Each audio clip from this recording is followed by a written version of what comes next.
Chapter 9 of The Hound of the Baskervilles. Recorded by Laurie Ann Walden. The Hound of the Baskervilles, by Sir Arthur Conan Doyle. Chapter 9. Second Report of Dr. Watson. The Light upon the Moor. Baskerville Hall, October 15th. My dear Holmes, if I was compelled to leave you without much news during the early days of my mission, you must acknowledge that I am making up for lost time, and that events are now crowding thick and fast upon us. In my last report, I ended upon my top note with Barrymore at the window, and now I have quite a budget already which will, unless I am much mistaken, considerably surprise you. Things have taken a turn which I could not have anticipated. In some ways they have, within the last 48 hours, become much clearer, and in some ways they have become more complicated. But I will tell you all, and you shall judge for yourself. Before breakfast on the morning following my adventure, I went down the corridor and examined the room in which Barrymore had been on the night before. The western window through which he had stared so intently has, I noticed, one peculiarity above all other windows in the house. It commands the nearest outlook onto the moor. There is an opening between two trees which enables one from this point of view to look right down upon it, while from all the other windows it is only a distant glimpse which can be obtained. It follows, therefore, that Barrymore, since only this window would serve the purpose, must have been looking out for something or somebody upon the moor. The night was very dark, so that I can hardly imagine how he could have hoped to see anyone. It had struck me that it was possible that some love intrigue was on foot. That would have accounted for his stealthy movements, and also for the uneasiness of his wife. The man is a striking-looking fellow, very well equipped to steal the heart of a country girl, so that this theory seemed to have something to support it. That opening of the door which I had heard after I had returned to my room might mean that he had gone out to keep some clandestine appointment. So I reasoned with myself in the morning, and I tell you the direction of my suspicions, however much the result may have shown that they were unfounded. But whatever the true explanation of Barrymore's movements might be, I felt that the responsibility of keeping them to myself until I could explain them was more than I could bear. I had an interview with the baronet in his study after breakfast, and I told him all that I had seen. He was less surprised than I had expected. "I knew that Barrymore walked about nights, and I had a mind to speak to him about it," said he. "2 or 3 times I have heard his steps in the passage, coming and going, just about the hour you name." "Perhaps then he pays a visit every night to that particular window," I suggested. "Perhaps he does. If so, we should be able to shadow him and see what it is that he is after. I wonder what your friend Holmes would do if he were here." "I believe that he would do exactly what you now suggest," said I. "He would follow Barrymore and see what he did." "Then we shall do it together." "But surely he would hear us." "The man is rather deaf, and in any case we must take our chance of that. We'll sit up in my room tonight, and wait until he passes." Sir Henry rubbed his hands with pleasure, and it was evident that he hailed the adventure as a relief to his somewhat quiet life upon the moor. "The baronet has been in communication with the architect who prepared the plans for Sir Charles, and with a contractor from London, so that we may expect great changes to begin here soon. There have been decorators and furnishers up from Plymouth, and it is evident that our friend has large ideas, and means to spare no pains or expense to restore the grandeur of his family. When the house is renovated and refurnished, all that he will need will be a wife to make it complete. Between ourselves, there are pretty clear signs that this will not be wanting if the lady is willing, for I have seldom seen a man more infatuated with a woman than he is with our beautiful neighbour, Miss Stapleton. and yet the course of true love does not run quite as smoothly as one would under the circumstances expect. Today, for example, its surface was broken by a very unexpected ripple, which has caused our friend considerable perplexity and annoyance. After the conversation which I have quoted about Barrymore, Sir Henry put on his hat and prepared to go out. As a matter of course, I did the same. "What, are you coming, Watson?"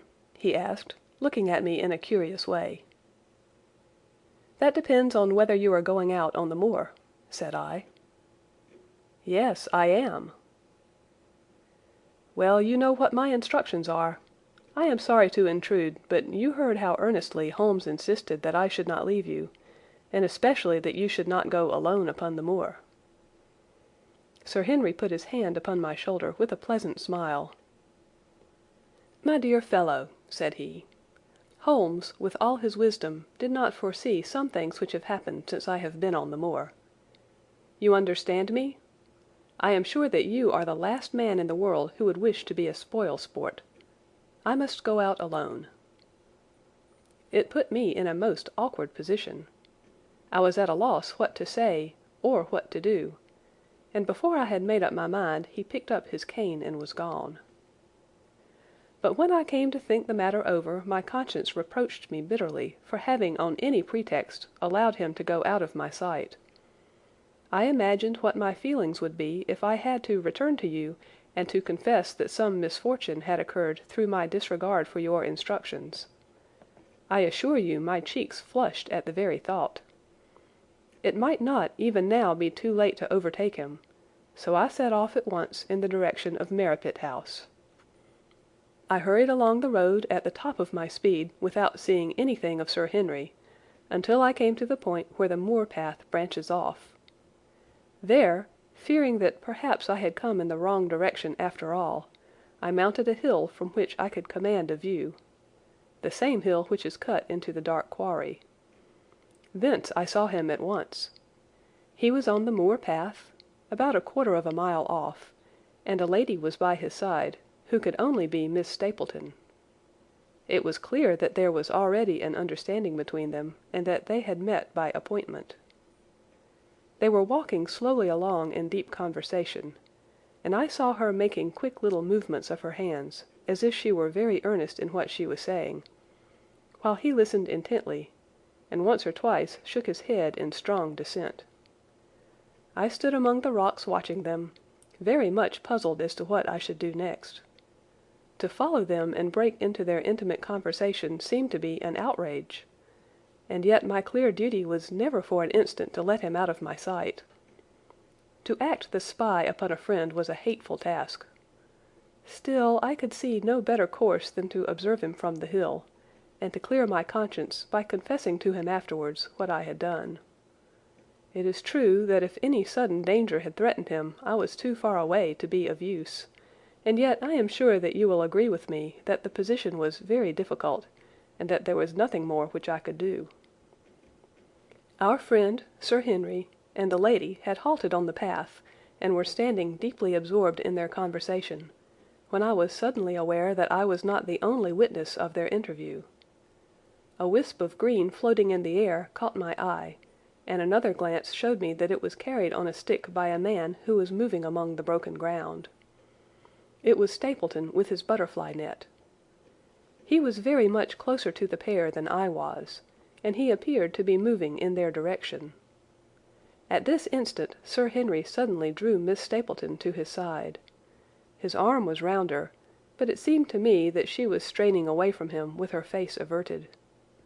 He stooped his head to hers, and she raised one hand as if in protest. Next moment I saw them spring apart and turn hurriedly round. Stapleton was the cause of the interruption. He was running wildly toward them, his absurd net dangling behind him. He gesticulated and almost danced with excitement in front of the lovers. What the scene meant I could not imagine, but it seemed to me that Stapleton was abusing Sir Henry, who offered explanations, which became more angry as the other refused to accept them. The lady stood by in haughty silence. Finally Stapleton turned upon his heel and beckoned in a peremptory way to his sister, who, after an irresolute glance at Sir Henry, walked off by the side of her brother.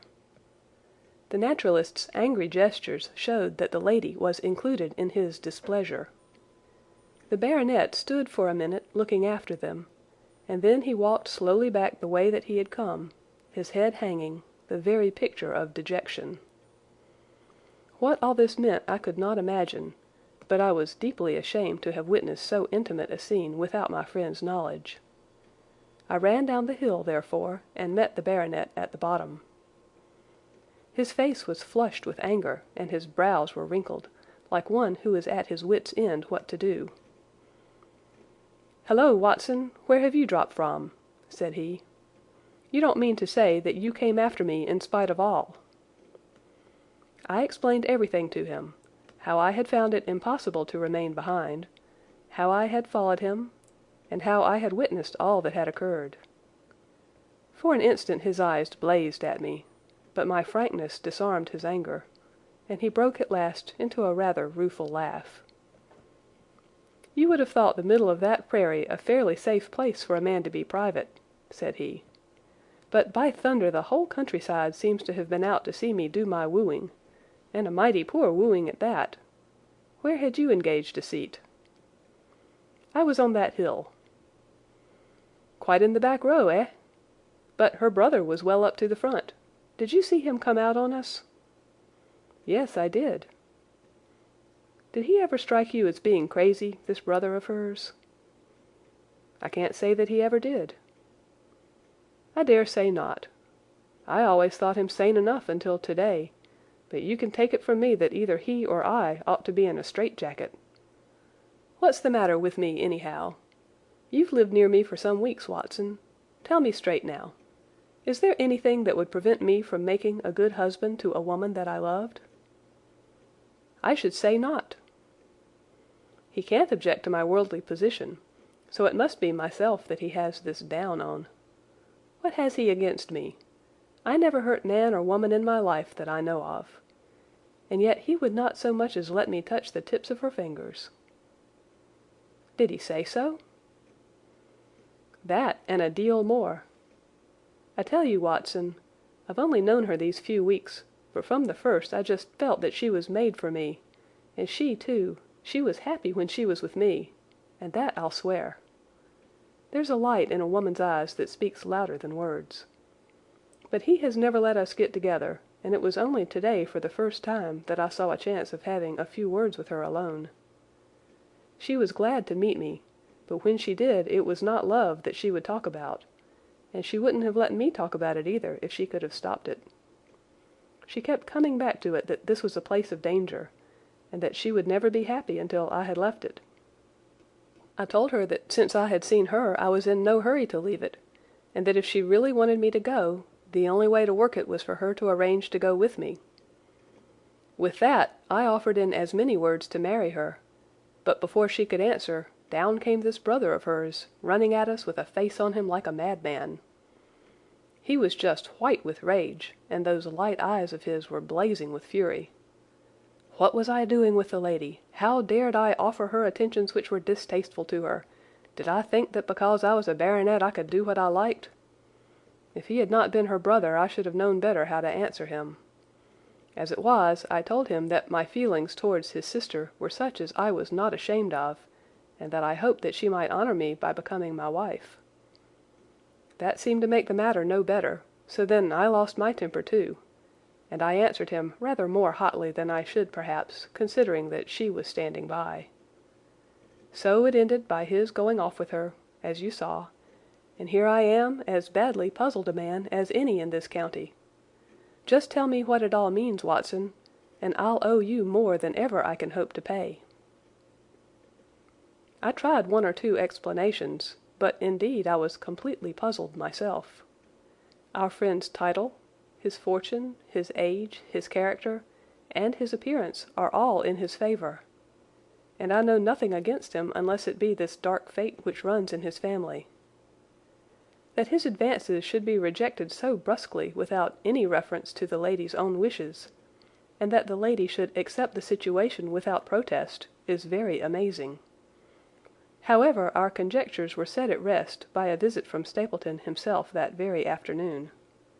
He had come to offer apologies for his rudeness of the morning, and after a long private interview with Sir Henry in his study, the upshot of their conversation was that the breach is quite healed, and that we are to dine at Merripit House next Friday as a sign of it. "I don't say now that he isn't a crazy man," said Sir Henry. "I can't forget the look in his eyes when he ran at me this morning, but I must allow that no man could make a more handsome apology than he has done." "Did he give any explanation of his conduct?" "His sister is everything in his life, he says. That is natural enough, and I am glad that he should understand her value.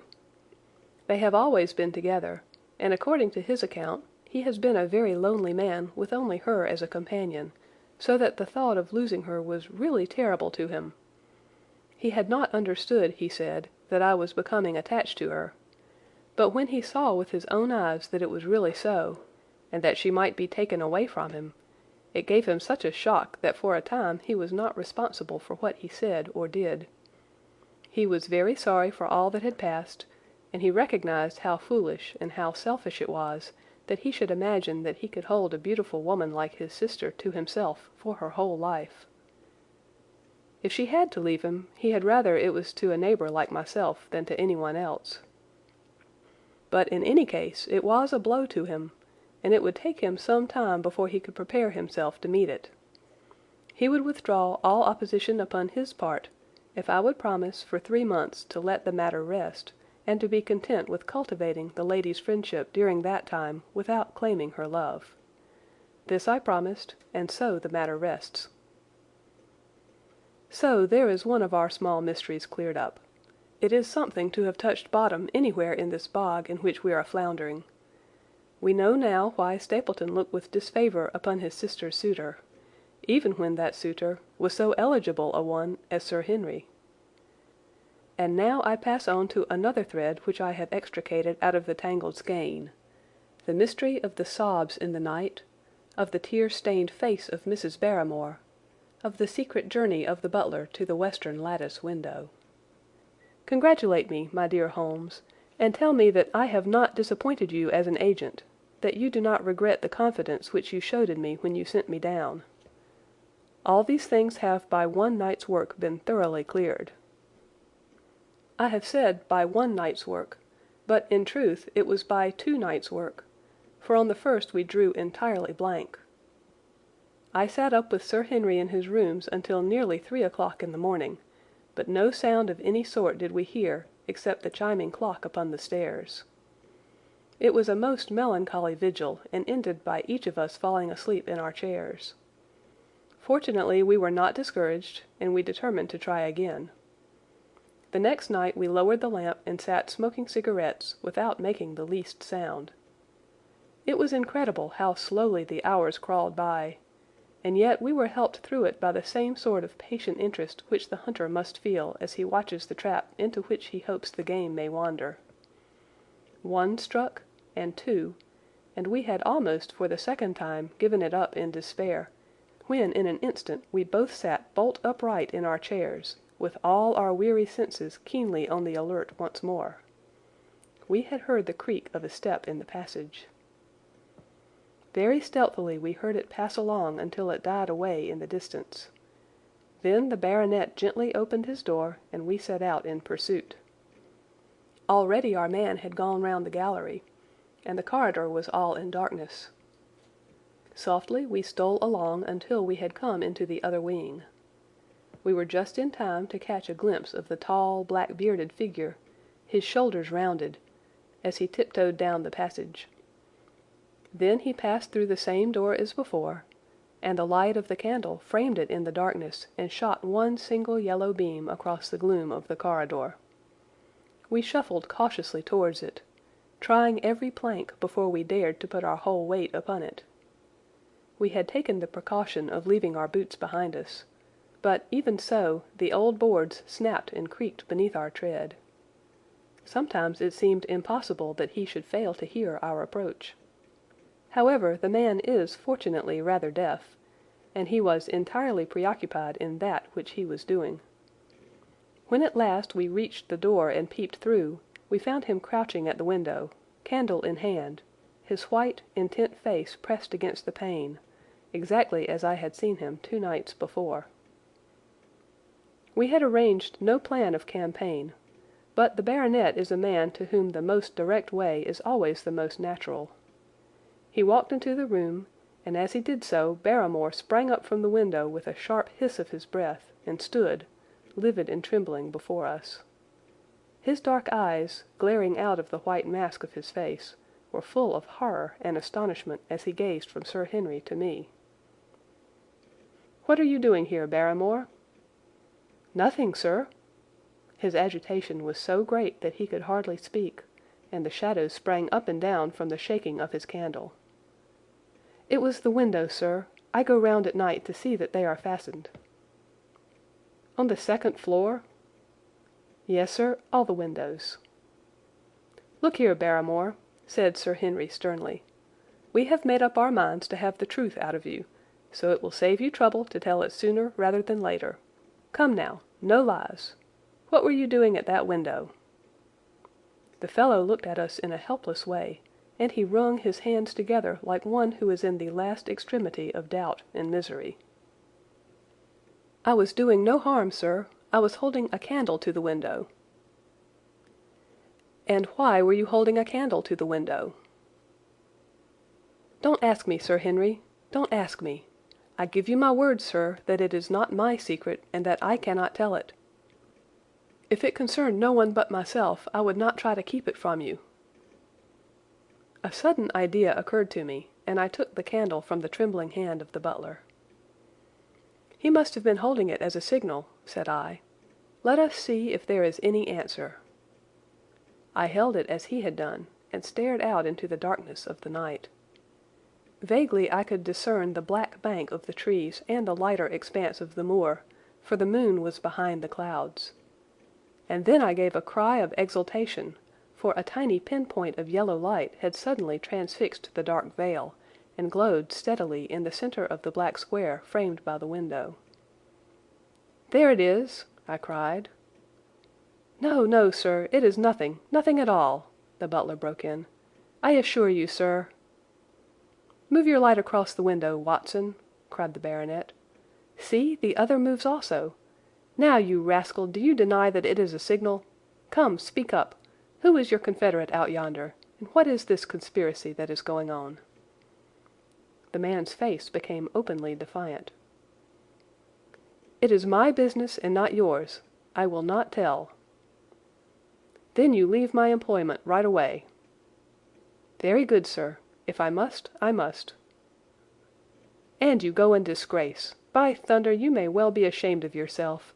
Your family has lived with mine for over 100 years under this roof, and here I find you deep in some dark plot against me." "No, no, sir, no, not against you." It was a woman's voice, and Mrs. Barrymore, paler and more horror-struck than her husband, was standing at the door. Her bulky figure in a shawl and skirt might have been comic were it not for the intensity of feeling upon her face. "We have to go, Eliza. This is the end of it. You can pack our things," said the butler. "Oh, John, John, have I brought you to this? It is my doing, Sir Henry, all mine. He has done nothing except for my sake, and because I asked him." "Speak out, then. What does it mean?" "My unhappy brother is starving on the moor. We cannot let him perish at our very gates. The light is a signal to him that food is ready for him, and his light out yonder is to show the spot to which to bring it." "Then your brother is—" "The escaped convict, sir. Selden, the criminal." "That's the truth, sir," said Barrymore. "I said that it was not my secret and that I could not tell it to you. But now you have heard it, and you will see that if there was a plot it was not against you." This, then, was the explanation of the stealthy expeditions at night and the light at the window. Sir Henry and I both stared at the woman in amazement. Was it possible that this stolidly respectable person was of the same blood as one of the most notorious criminals in the country? "Yes, sir, my name was Selden, and he is my younger brother." We humoured him too much when he was a lad, and gave him his own way in everything until he came to think that the world was made for his pleasure, and that he could do what he liked in it. Then as he grew older he met wicked companions, and the devil entered into him until he broke my mother's heart and dragged our name in the dirt. From crime to crime he sank lower and lower, until it is only the mercy of God which has snatched him from the scaffold. But to me, sir, he was always the little curly-headed boy that I had nursed and played with as an elder sister would. That was why he broke prison, sir. He knew that I was here, and that we could not refuse to help him. When he dragged himself here one night, weary and starving, with the warders hard at his heels, what could we do? We took him in, and fed him, and cared for him. Then you returned, sir, and my brother thought he would be safer on the moor than anywhere else, until the hue and cry was over, so he lay in hiding there. But every second night we made sure if he was still there by putting a light in the window, and if there was an answer, my husband took out some bread and meat to him. Every day we hoped that he was gone, but as long as he was there we could not desert him. That is the whole truth, as I am an honest Christian woman, and you will see that if there is blame in the matter, it does not lie with my husband, but with me, for whose sake he has done all that he has." The woman's words came with an intense earnestness which carried conviction with them. "Is this true, Barrymore?" "Yes, Sir Henry, every word of it." "Well, I cannot blame you for standing by your own wife. Forget what I have said. Go to your room, you two, and we shall talk further about this matter in the morning." When they were gone, we looked out of the window again. Sir Henry had flung it open, and the cold night wind beat in upon our faces. Far away in the black distance there still glowed that one tiny point of yellow light. "I wonder he dares," said Sir Henry. "It may be so placed as to be only visible from here." "Very likely. How far do you think it is?" "Out by the cleft tor, I think." "Not more than a mile or two off." "Hardly that." "Well, it cannot be far if Barrymore had to carry out the food to it. And he is waiting, this villain, beside that candle. By thunder, Watson, I am going out to take that man." The same thought had crossed my own mind. It was not as if the Barrymores had taken us into their confidence. Their secret had been forced from them. The man was a danger to the community, an unmitigated scoundrel for whom there was neither pity nor excuse. We were only doing our duty in taking this chance of putting him back where he could do no harm.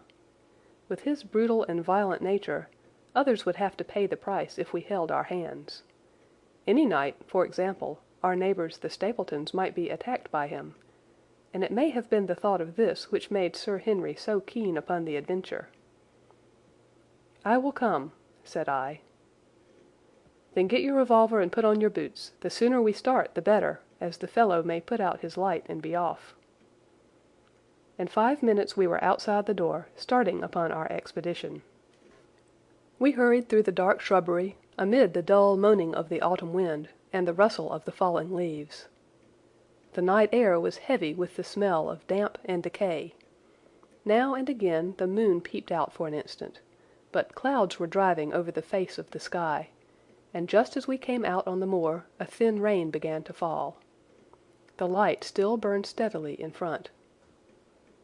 "Are you armed?" I asked. "I have a hunting crop." "We must close in on him rapidly, for he is said to be a desperate fellow. We shall take him by surprise, and have him at our mercy before he can resist." "I say, Watson," said the baronet, "what would Holmes say to this? How about that hour of darkness in which the power of evil is exalted?" As if in answer to his words, there rose suddenly out of the vast gloom of the moor that strange cry which I had already heard upon the borders of the great Grimpen Mire. It came with the wind through the silence of the night, a long, deep mutter, then a rising howl, and then the sad moan in which it died away. Again and again it sounded, the whole air throbbing with it, strident, wild, and menacing. The baronet caught my sleeve, and his face glimmered white through the darkness. "My God, what's that, Watson?" "I don't know. It's a sound they have on the moor. I heard it once before." It died away, and an absolute silence closed in upon us. We stood straining our ears, but nothing came. "Watson," said the baronet, "it was the cry of a hound."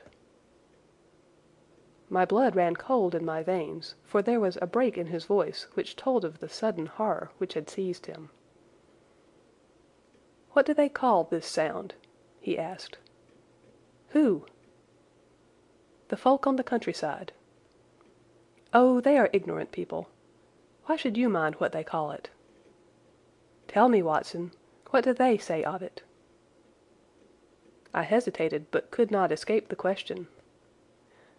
"They say it is the cry of the Hound of the Baskervilles."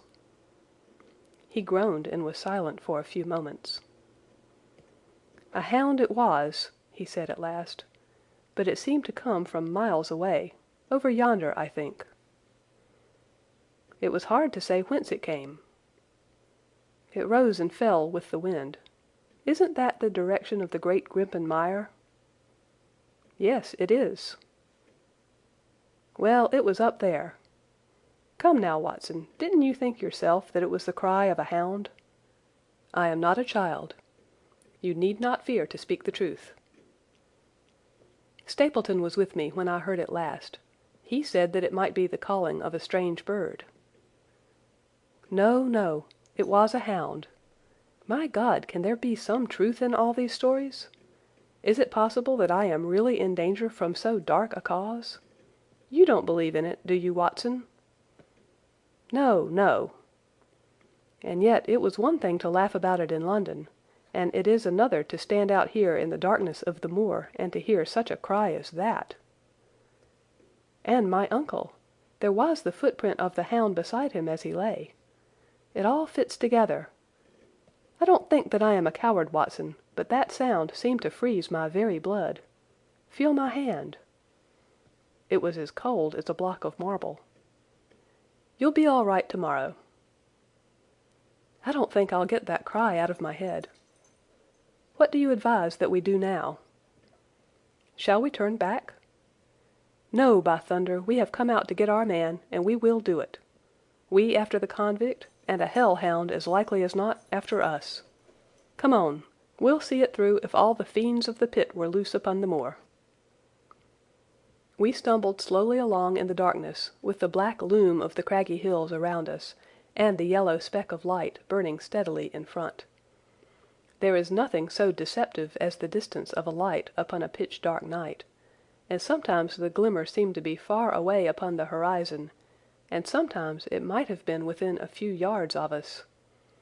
But at last we could see whence it came, and then we knew that we were indeed very close. A guttering candle was stuck in a crevice of the rocks which flanked it on each side, so as to keep the wind from it, and also to prevent it from being visible, save in the direction of Baskerville Hall. A boulder of granite concealed our approach, and crouching behind it, we gazed over it at the signal light. It was strange to see this single candle burning there in the middle of the moor, with no sign of life near it. Just the one straight yellow flame and the gleam of the rock on each side of it. "What shall we do now?" whispered Sir Henry. "Wait here. He must be near his light. Let us see if we can get a glimpse of him." The words were hardly out of my mouth when we both saw him. Over the rocks, in the crevice of which the candle burned, there was thrust out an evil yellow face, a terrible animal face, all seamed and scored with vile passions. Foul with mire, with a bristling beard, and hung with matted hair, it might well have belonged to one of those old savages who dwelt in the burrows on the hillsides. The light beneath him was reflected in his small, cunning eyes, which peered fiercely to right and left through the darkness, like a crafty and savage animal who has heard the steps of the hunters. Something had evidently aroused his suspicions. It may have been that Barrymore had some private signal which we had neglected to give, or the fellow may have had some other reason for thinking that all was not well, but I could read his fears upon his wicked face. Any instant he might dash out the light and vanish in the darkness. I sprang forward, therefore, and Sir Henry did the same. At the same moment the convict screamed out a curse at us and hurled a rock which splintered up against the boulder which had sheltered us. I caught one glimpse of his short, squat, strongly built figure as he sprang to his feet and turned to run. At the same moment, by a lucky chance, the moon broke through the clouds. We rushed over the brow of the hill, and there was our man, running with great speed down the other side, springing over the stones in his way with the activity of a mountain goat. A lucky long shot of my revolver might have crippled him, but I had brought it only to defend myself if attacked, and not to shoot an unarmed man who was running away. We were both swift runners and in fairly good training, but we soon found that we had no chance of overtaking him. We saw him for a long time in the moonlight, until he was only a small speck moving swiftly among the boulders upon the side of a distant hill. We ran and ran until we were completely blown, but the space between us grew ever wider. Finally we stopped and sat panting on two rocks, while we watched him disappearing in the distance. And it was at this moment that there occurred a most strange and unexpected thing. We had risen from our rocks and were turning to go home, having abandoned the hopeless chase. The moon was low upon the right, and the jagged pinnacle of a granite tor stood up against the lower curve of its silver disk. There, outlined as black as an ebony statue on that shining background, I saw the figure of a man upon the tor. Do not think that it was a delusion, Holmes. I assure you that I have never in my life seen anything more clearly. As far as I could judge, the figure was that of a tall, thin man. He stood with his legs a little separated, his arms folded, his head bowed, as if he were brooding over that enormous wilderness of peat and granite which lay before him. He might have been the very spirit of that terrible place. It was not the convict. This man was far from the place where the latter had disappeared. Besides, he was a much taller man. With a cry of surprise I pointed him out to the baronet, but in the instant during which I had turned to grasp his arm, the man was gone.